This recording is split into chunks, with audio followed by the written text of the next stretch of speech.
Dr. Siobhan O'Sullivan does like knowing animals.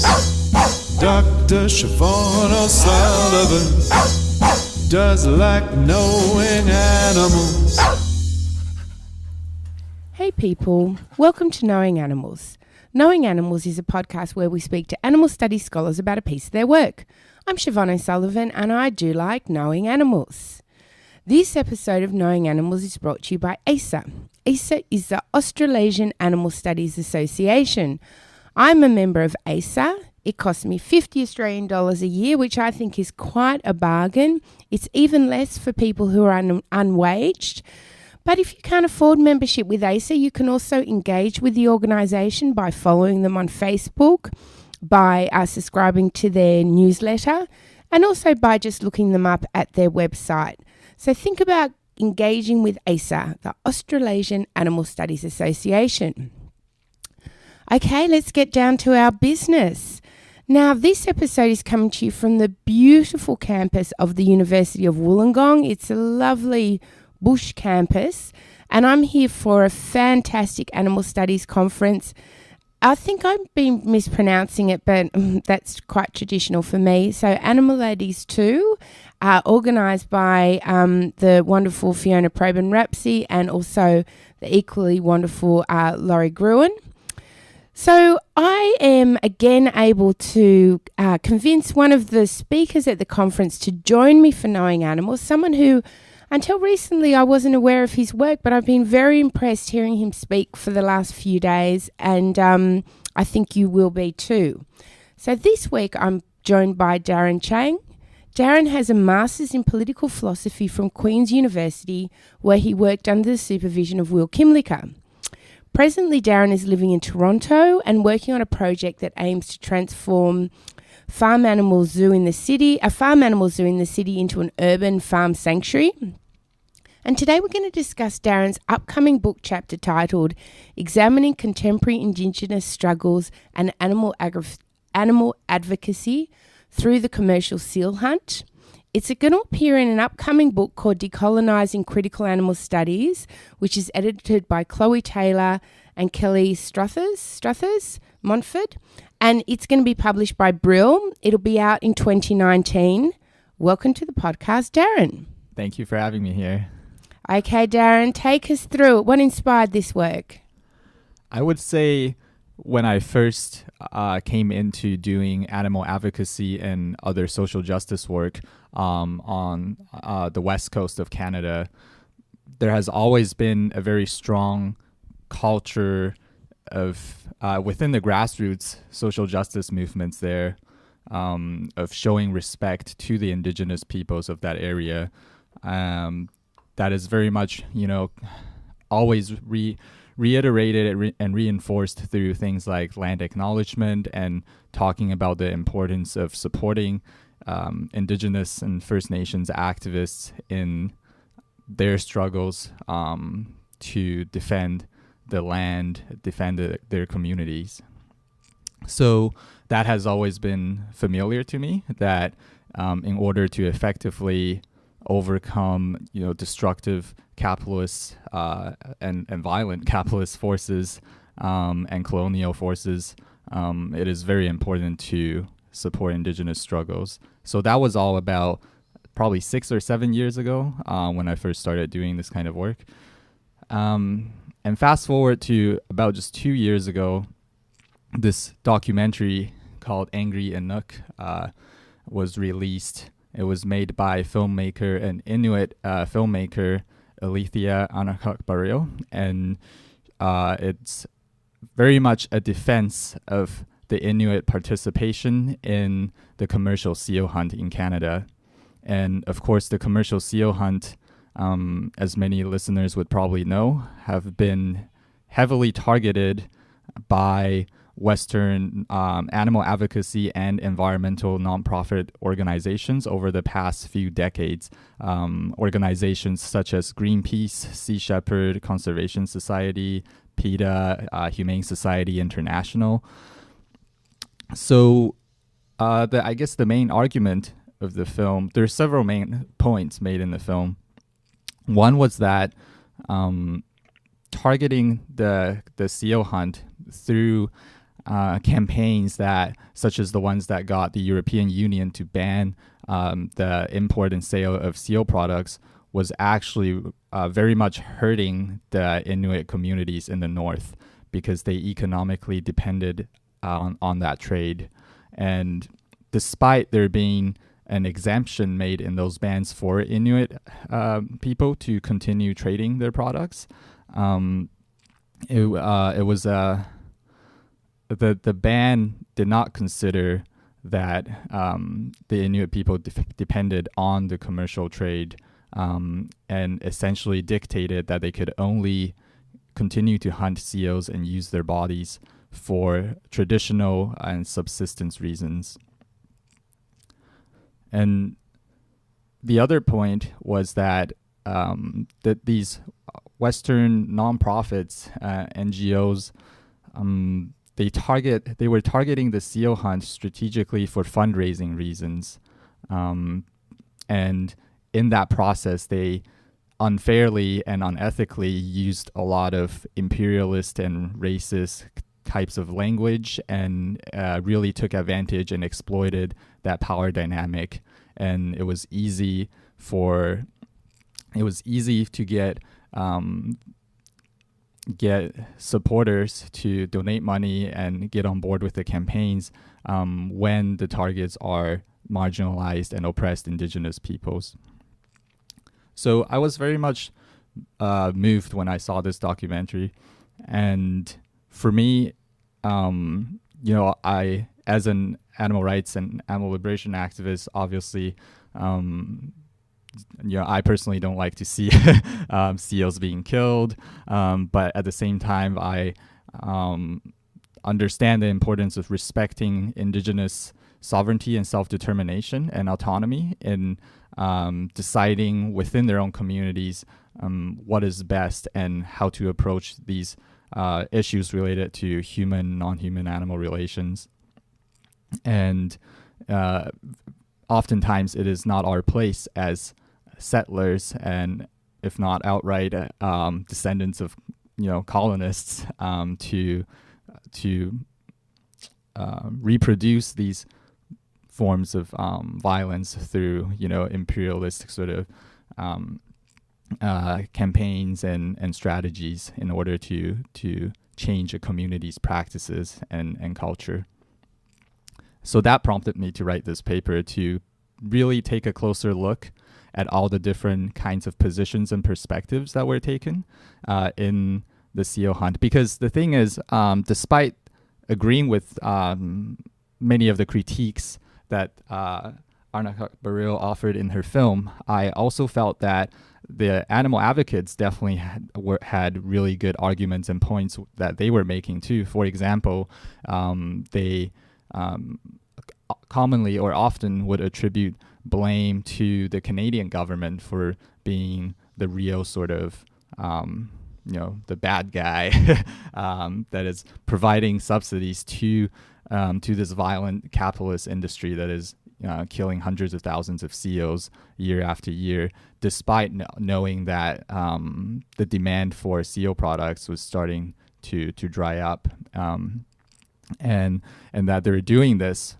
because they wanted to get political support from both the Inuit communities and the East Coast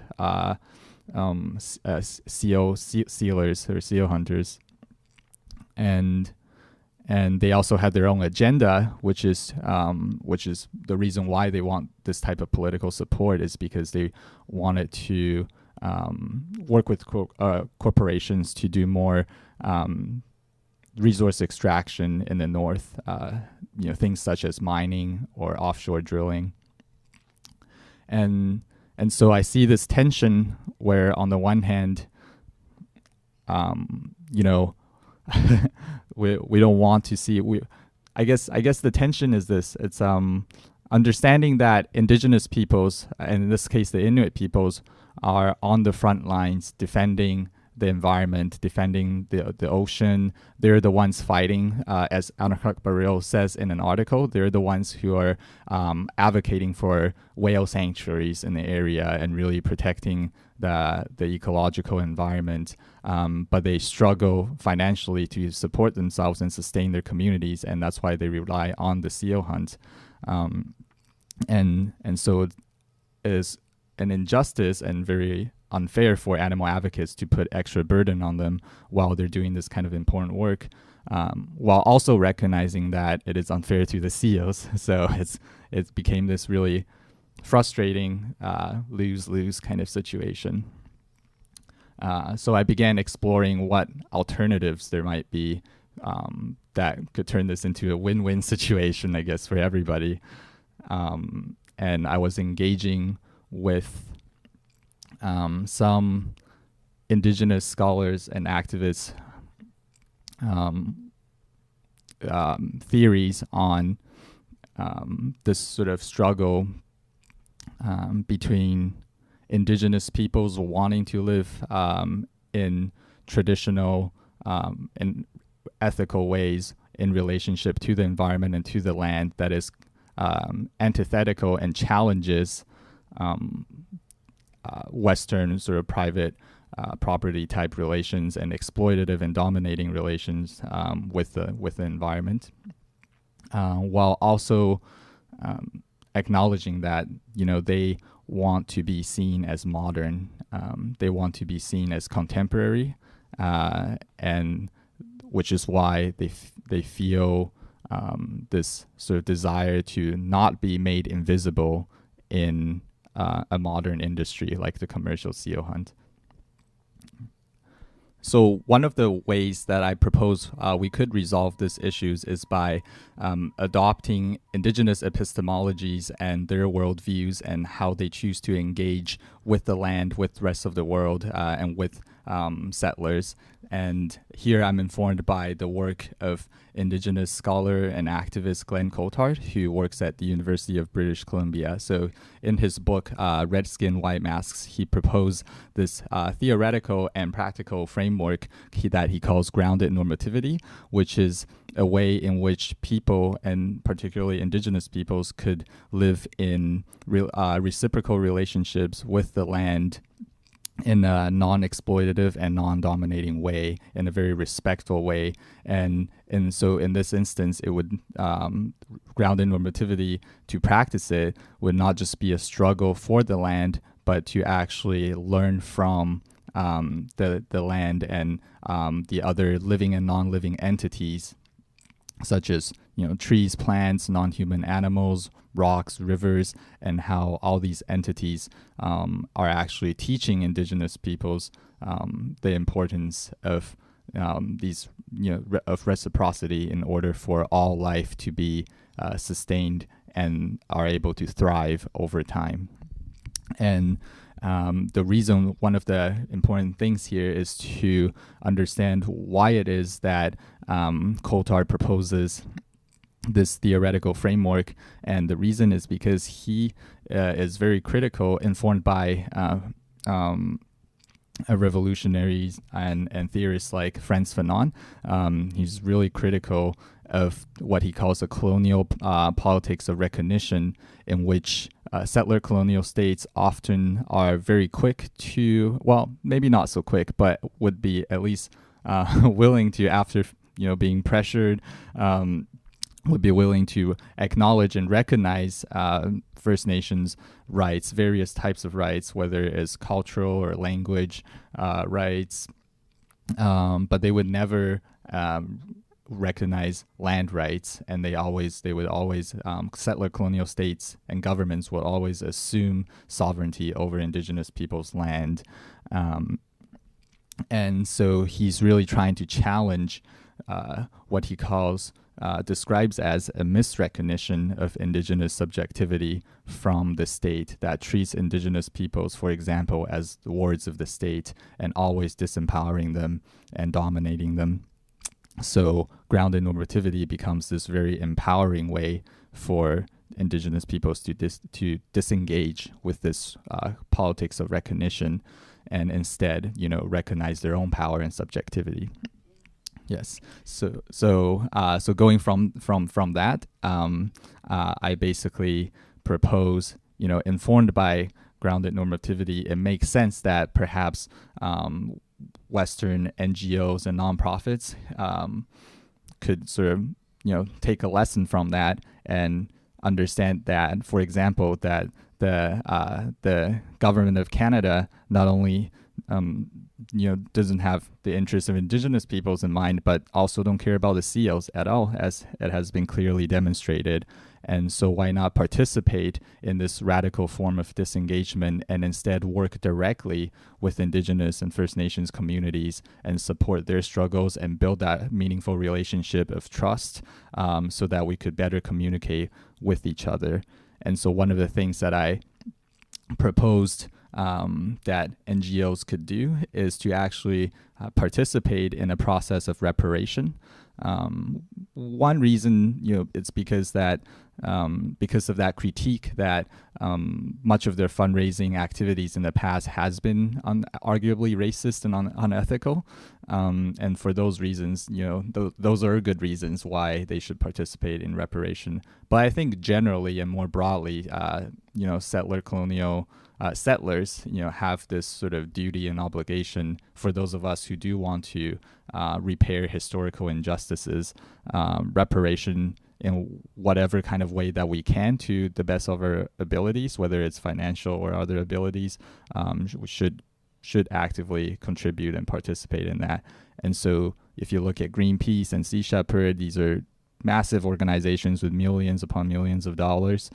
They could easily fund projects that would better ensure food security, food sovereignty for the northern communities that are actually struggling with securing access to healthy food in a sustainable way.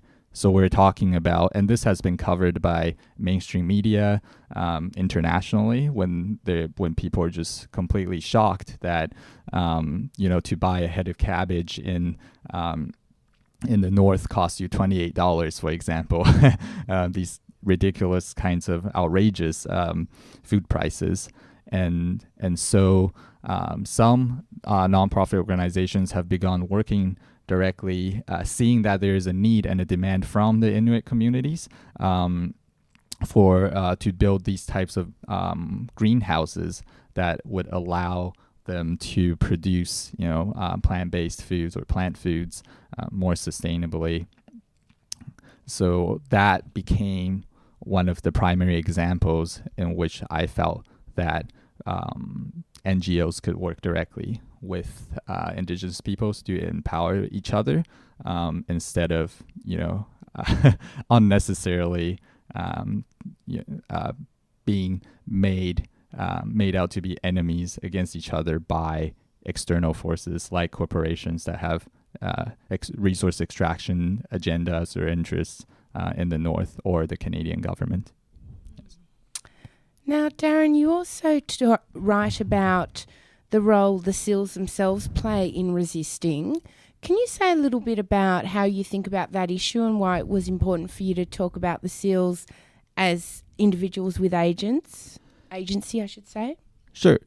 So that was the final part of the paper, and I was considering whether if we are able to move towards a future in which violence and exploitation against seals is no longer necessary for subsistence, for survival, for economic gains, anything, then are we able to start moving towards thinking about seals differently as well?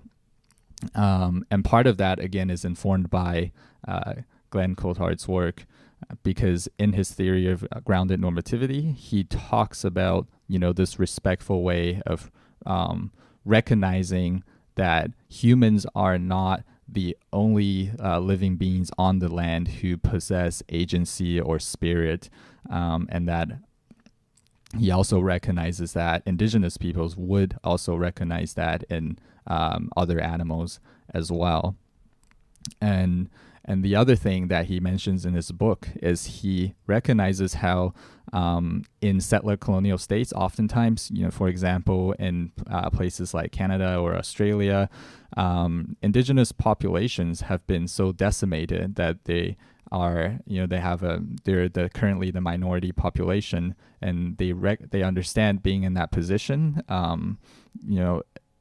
They're not going to be able to effectively try to decolonize themselves without the support of other social justice movements. And they have to build coalitions with other groups and movements who share similar struggles against oppressive forces, whether it's, for example, the labor movement fighting against capitalism, or LGBTQ two-spirit communities, fighting against heteropatriarchy. And so I basically question that if we're able to recognize seals as political agents and animals who are resisting and fighting back for their own lives and against these destructive forces in their own ways, which other scholars in the field of critical animal studies have done a lot of work on, looking at conceptualizations of animal resistance, and so would there be a way for would there be a place for seals and other non-human animals in general to participate in these anti-colonial and anti-capitalist and generally anti-oppressive struggles? So that was I left that more kind of as an open question, and that's that. Yes. Fascinating. Well, Darren, I ask everyone who comes on the podcast to answer 5 quick questions. Are you ready for your 5 quick questions? Sure. Yeah. Can you recall the first piece of pro-animal scholarship you ever read? I don't remember precisely what it was, but I definitely remember I took this. I would call it a life-changing course, a seminar in the 4th year of my undergrad with Professor Laura Genera at the University of British Columbia. And so she's a political theorist, and the course was called Political Theory and Non-Human Life. So that was the first time that I came into engagement with scholarship that actually took a critical look at human-animal relations and other relationships as well, with food and with the plants, with the land. Wonderful. Can you recall the first piece of pro-animal scholarship you ever wrote?